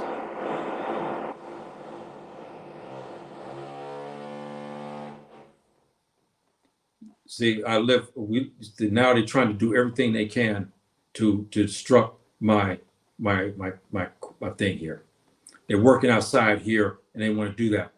And I hear them talking out there. These are the traders, what we call the Ka'aneen in the Arabic language. They do this who they work with the enemy, the Tubab enemy, to fight against their African or their Kimtiyu brothers. It's really a shame. So I'll finish with this by saying the rest of this. They said also that living in humility and remembrance, trying to be humble, is not easy in this day and time and age. You know that. And we have to work hard at it. It's not easy to be humble, meaning not talking about arrogance, but with all the stuff that's happening, developing patience and so forth, it's not easy. The constant seeking of purification of the heart. This is another element that's very difficult for us because in time, we don't understand many things, but we have to always look for the purification of the heart. Because when you purify the heart, the spirit is purified. None of us are perfect. This is why in Islam, we have 5 prayers or more prayers to, when you make errors, you can go before Subhanahu wa ta'ala, especially in those 5 daily prayers, to ask for that forgiveness and ask for guidance from Subhanahu wa ta'ala. And always asking for the purification of the heart. The Fulani Sufi masters had this and they become masters of it. Not that they were perfect, they were not, because they're human beings. But they had an understanding of it and they seek the betterment of the heart, the spirit. They said that excuse me here. Yeah. This is another part. They were talking about that they know that the development of Sufism was developed in the Old Kingdom. The Old Kingdom means Tamari in the first 6 dynasties of ancient Kemt, which you know is Egypt. The first 6 dynasties were something. And they developed the mysticisms for future generations. They understood this and they talked about that, developed in the Old Kingdom. They said that the mystery schools are nurtured in Tamari and imported into West Africa, as you heard me say earlier. They talked about this again and again and again. They were talking about the constant seeking of purification of the heart and reaching heights of inner awareness, meaning, again, brothers and sisters, reaching heights. When you begin to get closer to Subhanahu wa ta'ala because of dhikr Allah, and Subhanahu wa ta'ala grants you this, you will have times and periods where you will lose time.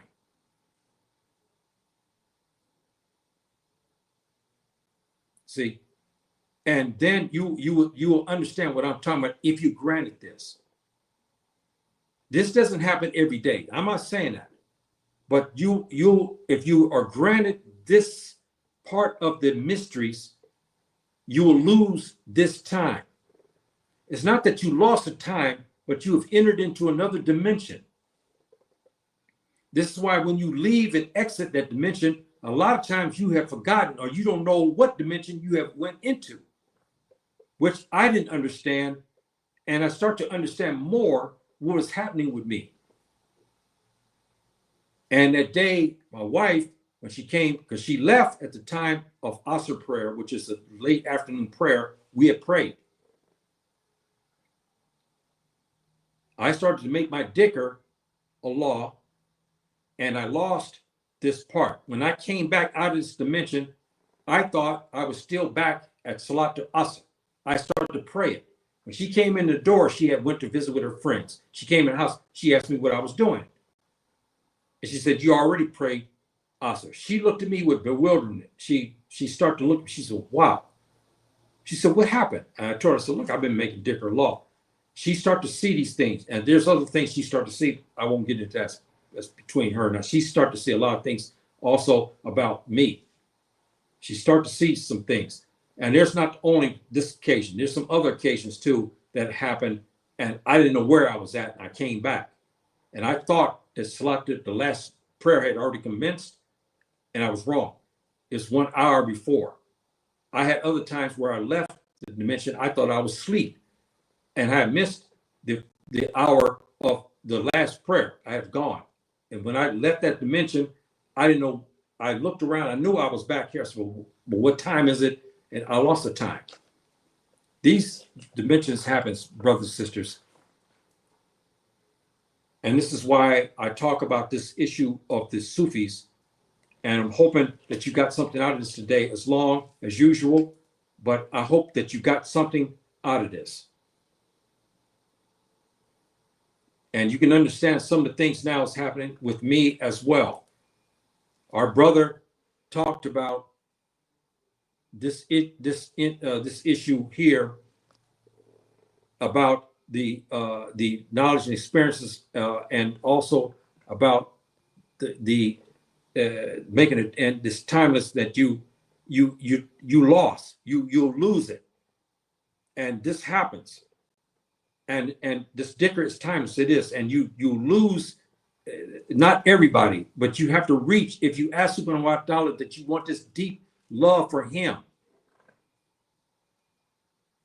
and you will leave a dimension.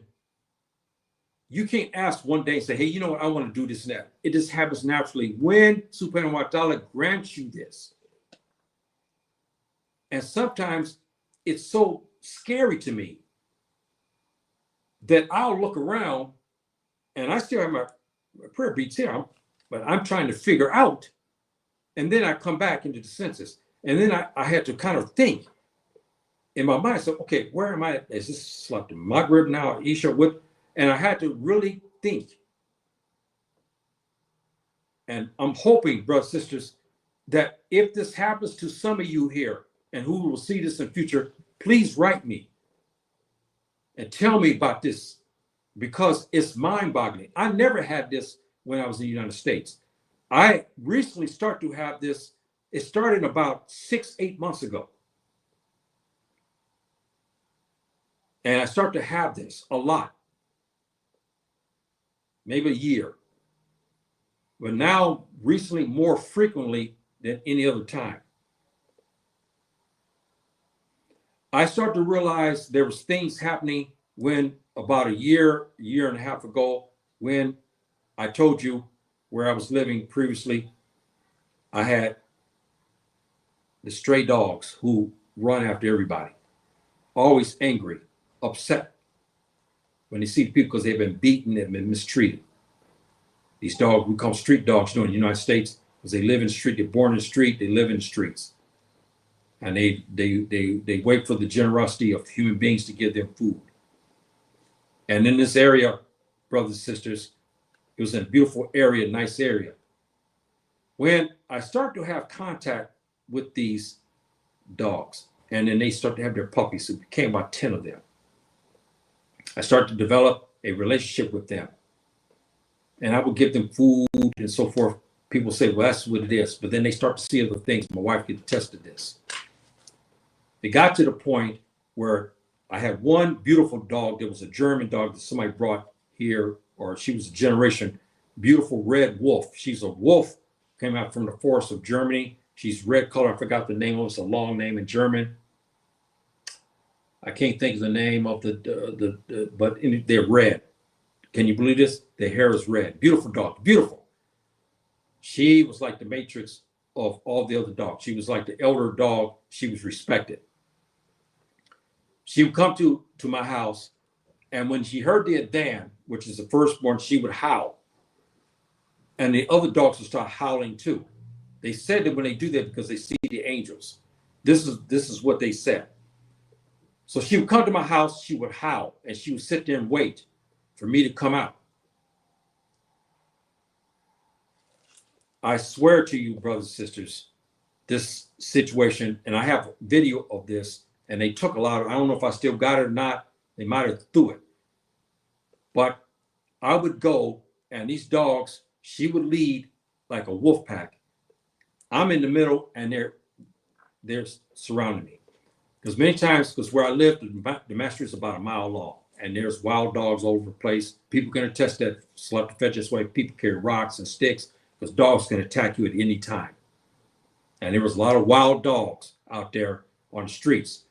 Some of them are very angry because they've been beaten and mistreated, and they'll come after you. They would protect me. It got to the point where as I got to the masjid, then they would break off. Sometimes they would wait over for me, and then they would escort me back to my house. And certain days, all of them, 10 or more, would sit in front of the house and make sound as the van come. They hear that they're howling, wait for me to come out. When I come out, then they go, and she would lead the pack, and then all of them, they had me surrounded. One day we had vicious dogs that came from one region. They were very vicious. Very, very vicious. And I'll get ready to close. I got to tell you this. Nobody was coming out at this time because these dogs were so vicious. They were going after everybody. Okay? And these dogs were vicious. There were about 5 or 6 of these dogs. I prayed to Subhanahu wa ta'ala. I asked for forgiveness. I asked Subhanahu wa ta'ala to give me protection because I want to make, I had the niyyah, I want to make my prayer. I could make it in the house, but I don't want to. I want to make special prayer in the masjid. I leave the house, and these dogs saw me. The dogs who trail me, always around me, begin. One will leave the pack to go. They find one of the vicious dogs, and they stop right in front of that dog. The other ones picked another one and stopped right in front of them, and those dogs barked, but they stopped. Some moved around, tried to get behind me this way. The dogs met them to stop them. This happened, brothers and sisters. This happened. And they know because I make dhikr law a lot of times. I'm always reciting when I'm leaving. They hear me recite the Quran as I go to the masjid. All these things is happening, brothers and sisters. These are mystical things that start to happen even with me now. And to the point that they begin to kill, unfortunately, these dogs by poisoning them and doing other ruthless things to them. This is the enemy that knows because they work with the devil. They begin to kill many of these dogs. See? And when these people, wicked Tubab and wicked Mujrimeen local, would come around the house before I go, they would go after to bark at them and to alert me that they're there. And one of the cases, and I will close, I'm getting ready to go to the bank early in the morning, which I do a lot of times. It's not like the United States. Here, you can go safely. There's a very little crime. I go to the bank after prayer, and there was one man that I know that was sent by the Tubab. I know they sent him. I didn't see him because it's dark, okay? It's Federal Prayer, it's dark. I didn't know anything about it. What I looked up, I saw him over to my right, walking towards me quickly with something in his hand. I don't know what he had because I couldn't really tell. 3 of the dogs left and met him as he tried to cross the street, and they began to growl at him viciously.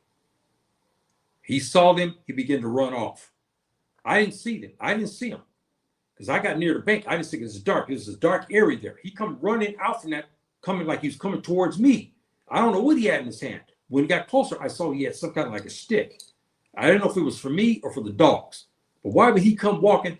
Why would he come walking towards me? See, in all this area, he could have walked over here. He didn't. He come walking towards me. The dogs met him, and they let him know that he was not wanted. And they began to growl at him to chase him back. So, brothers and sisters, those are some of the things, even with me, that's happened. I wanted to give you that. So this is a recap so that you guys can have an understanding what I was talking about today. We talked about the Sufi, talking about the beginning of the Sufism. It started not in Islam in the 600s. No, it started with Prophet. No, it started in ancient Kemet. Now, again, as you heard me talk about, it was refined and perfected with our Nabi alayhi salam when Islam came. But we start to have this well before, thousands of years before the Nabi alayhi salam got it. Leaving Ta Nesher, I showed a map of that, coming down the Nile River, traveling with their families with the Nile, looking into this interstellar space. Subhanahu wa ta'ala give knowledge. They arrived in Ta Seti, Ta Neheshi, and Kasha. They began to develop and so forth. They were giving information from Subhanahu wa ta'ala about him and about Tawheed and about the laws of nature and so forth and so on. This Sufism began well before, brothers and sisters, before Islam came. Then it was nurtured as they developed the dynasties. They began to develop these mystery schools in Tamari. They carried Sufism into after the great exodus to West Africa, meaning Africa as you understand it today. After the great exodus, it was augmented. Now, subhanahu wa ta'ala, that's why he said, I perfected the religion today. He says this in chapter 5 and verse 3. Subhanahu wa ta'ala gave us information telling us that he perfected the mysteries. He perfected perfect meaning that he now made Islam, our religion, he accepted it, and now he's perfected it, and you cannot go to change it. He said this in Surah 5, Surah Ma'idah, which is the what I call the Surah of Khair Hakamiyah. And so it was augmented now, the Sufism, and we understand, by Allah and our Nabi alayhi salam and Islam. When the Fulani began to, they left already Tamari and all our brothers, as you see here, the Mandinka brothers, Siri brothers, Doggone, Yoruba, there's many. The Mende, I didn't even list down, there's many. They developed mystery schools that they learned out, and they began to teach these mysteries to the West Africans, okay, to our West African brothers, our Kemetic brothers, our Kimtiyu brothers. They begin to teach this. Then finally culminating in the teachings of Timbuktu. And as I was telling you, when they left Timbuktu with their turbans, they are now masters. They're now masters. They begin to go past. This is here, I'm backtrack. Our brothers, when they left ancient Kempt to go to West Africa, they begin to leave this trek to go across into, we understand, it's West Africa. And I didn't talk about that. Forgive me for that part, because I forgot to mention that. They begin to leave that the Kempt onto West Africa, and they became this. This is our mystery teachers, the Fulani, the Khan, all of them were in ancient Tamari, and they were learning the mysteries there in these schools. See, and so they learned this, and they took this to West Africa. And our families exodus Kempt into West Africa.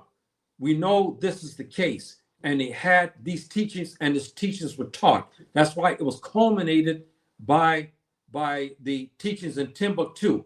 When they left Timbuktu, our Fulani scholars, some stayed there, and then they began to traverse. As you heard me talk, they begin to go to across and into the lands of the lions and so forth by themselves. And because they have reached a spiritual guidance, a spiritual level that they can walk among the lions without being touched. Without being touched. So they start to go and they have deep meditation in the Sahara, and the lions will come around them even around the nighttime to protect them. We have stories of our Fulani Sufi masters and what our villagers, our ancestors saw in them. And they left Timbuktu and they began to go to villages to teach. And this is how we got to this part, how the Sufi masters end up coming and teaching and finding this way. That's why I was given the 20 great stories, as my teacher in Ghana told me, about the Sufi masters. And there's many. I gave you a partial one of the one brother, ancestral brother, who came when the villagers heard he was walking through lion prides, that they don't even go in these areas because they go there. These lions are so vicious. They had fights and encounters because the lions who were there did not want anybody to approach in their region. And they came to find him because they were worried. When they found him, he had birds on his shoulder and on his on top of his head, walking with him. There were lions and their prides a distance from him, didn't touch him, didn't bother him. These are some of the things, brothers and sisters, that I know has to be mind-boggling. I know that it has to bother you to wonder, how can these things happen? But why would our ancestors lie about this? And it was handed down for centuries. They did not lie. And then when my great teacher started,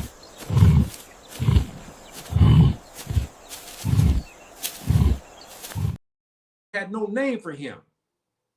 They had no name for him.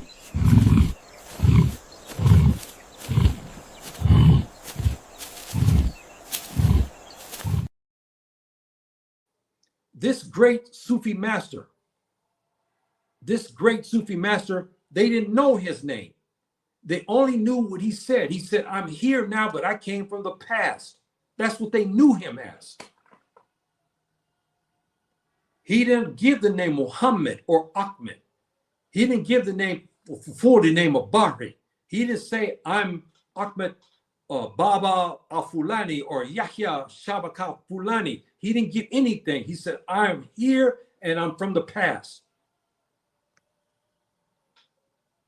See, so all of this, brothers and sisters, and then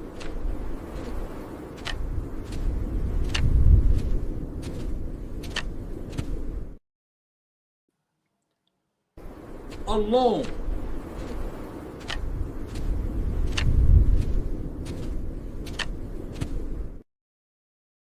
water and food, meditating, making dhikr Allah. Some of our ancestors said that they made journeys across from Timbuktu to the Savannah region, to the coastal West Africa, within a matter of days. It's impossible. Impossible. Even if we have modern technology today, yes, with airplane, you get there in a matter of hour, 2 hours, so forth and so on. Or you had something, you can get a car, you can, in a 10, 15-hour drive, you can reach these regions. They didn't have this, brothers and sisters.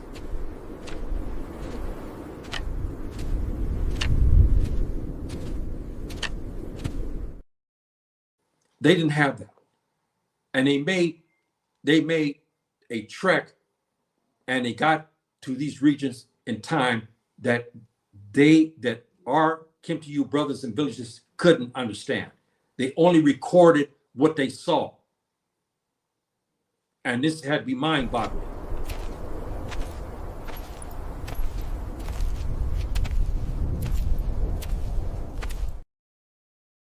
Some talk about Sufi masters coming across the Sahel, across the desert with camels.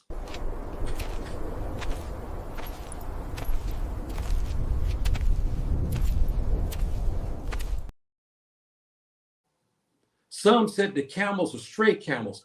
Others said in the story that the camels were sent by Subhanahu wa ta'ala to help guide them and be partners to the Sufi master. Because some said that when the Fulani Sufi master arrived, he had camels that nobody could account for.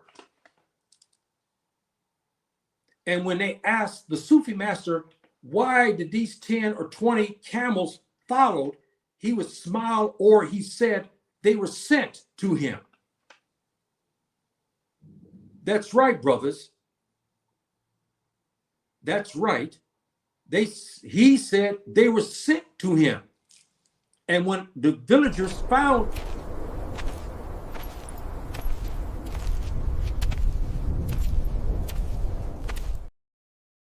walking across and coming now arriving into the Savannah region, he's got a pack of camels behind him. They did not have anything to strap them, because camels are, they could walk away from you, they can get lost. But here they followed him. And it was him who was controlling them. All of these stories are about the Fulani Sufi masters. Interesting, brothers and sisters. Very interesting. See? And then, as our Fulani masters begin to teach, and I'll be closing surely here,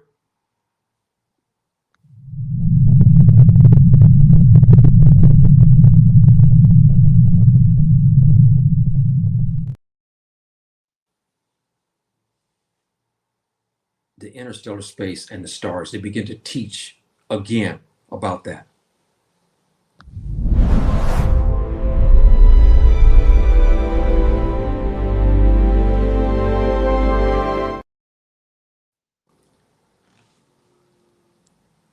My dear brothers and sisters, please, in your prayers, please pray for our great, great Fulani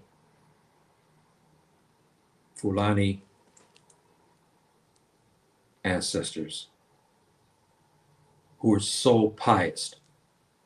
Please pray for them. They were forgotten, and nobody talks about them. Nobody relays their stories. Baba was sitting, some of you, your Baba in the house, or he's in his house at 75, 80, 85, even up to 100. They have stories that they want to tell, but you, young Kempti brothers, my Fulani brothers in particular, you have not asked Baba about stories like this. You have your children, if you let them go to Baba and ask Baba about the stories of old and listen and learn from him. And you pray for your great ancestral fathers. Pray for them because they're great Muslims, pious Muslims, and they were masters and they love Allah. And now I gave you a lot of knowledge talking about the Fulani Sufi masters today. You should be able to run with that, brothers and sisters. I'm hoping that you do run with this information.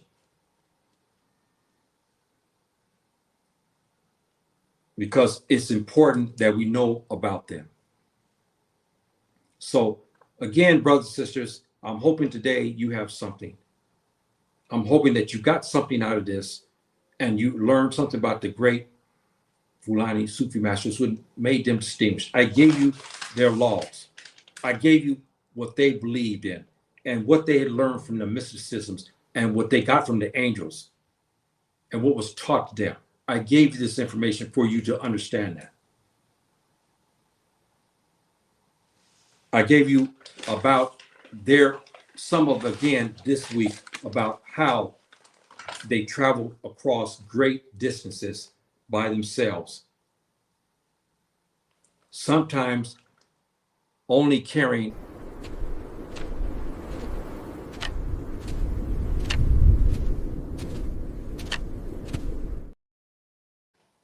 only with a stick in their hand. Walking across, nobody touches them. There's stories of bandits, robbers, criminals who would waylay people in the Savannah region. When they heard about a man out there alone, they figured he'd be easy pickings. They go to look for the Sufi master because they know the Sufi master carries a pouch sometimes on his, wrapped around his back. They think this pouch, because it come from Timbuktu, had gold in it. Or they had, especially gold and gold coins. They would take this because it was wealthy. I mean, those things cost a lot of money. And they take it, they can live off that for the rest of their lives. So they figured that Fulani Sufi masters, when they came across, they'd be easy pickings. So they could rob them because they thought that the Sufi master was a man who had great wealth. It's not the case. They were humble people. They thought they were carrying in their pouch gold coins from Timbuktu, which Mali's famous for gold. Because you know what's happened, Mansa Musa and all that, right? Askia Muhammad and all this, right? Okay? When I know I want to stop, I have to tell you about this. These robbers came across looking for this one Sufi master. They had a guide from one villager who was paid to go out because they knew this region that stretched between the Sahara and the Savannah. And they said, we heard that he's there. He said, yes, we know he makes a trek across here. He comes every couple of years. He's there. This is his time. He comes. We know someone spotted him a day or so ago. The word is said that this Sufi master actually walked past them as they started to go towards the Sahara. He walked past them. They didn't see him. This is what was reported, brothers and sisters. This great Fulani Sufi master walked past the criminals. The criminals didn't see him. Even the villager who was a guy, who was a tracker to go out to find him, he walked past them. They didn't see him. He wasn't 30 kilometers from them. They say he walked right past. How they found him is because the tracker, as they passed by him, they found tracks. They start to go back. The tracks are leading them back to their tracks. So they now realize that he passed right by them, 5, 6, 10 meters past them. They didn't see him. Wow. That's what I can say in English. They didn't see him, brothers and sisters. They didn't see him. These are some of the stories that our West African or West Kemptiyu brothers relate about the Fulani Sufi masters. These criminals went to rob him. He walked right past them. They didn't see him. And it wasn't until the guy went many kilometers out.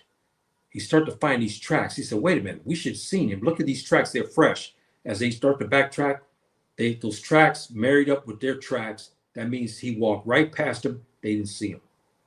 And these robbers were, I can imagine they were out of their gourd trying to figure it out. So brothers and sisters, I gave you the mystical stories of our ancestors today. Please spread this video, do research, and please get your dhikr and talk to Subhanahu wa ta'ala. Go in your prayer and ask Subhanahu wa ta'ala for that deep knowledge. He'll grant to those who he wish. Insha'Allah bi'ifnillah. Ask that you'll get this special knowledge, and then you will develop this and teach it. I gave you a lot of that, what has happened to me in recent years, within 6 months to a year, especially more recently, and so forth, what has happened to me. And as our brother here confirmed about time, as you make your dhikr, a lot of it, you'll have periods where you have actually lost the time. You think you lost the time, but actually you didn't. But you just went into another dimension and you came back. So I gave you some of that information so you can run with that. Please pray for our great Fulani ancestral fathers and all the Muslims and all eras and generations. Pray for them in your prayers, brothers and sisters. We're Muslims. We're Kemptiyu, and we should pray for the Muslims because we had great, great, great Muslims. Please, please pray for them and include them in your prayers. And you will be rewarded with Allah's permission for doing this. And I'll leave you with that. Assalamu alaikum. Rahmatullahi wa barakatuh.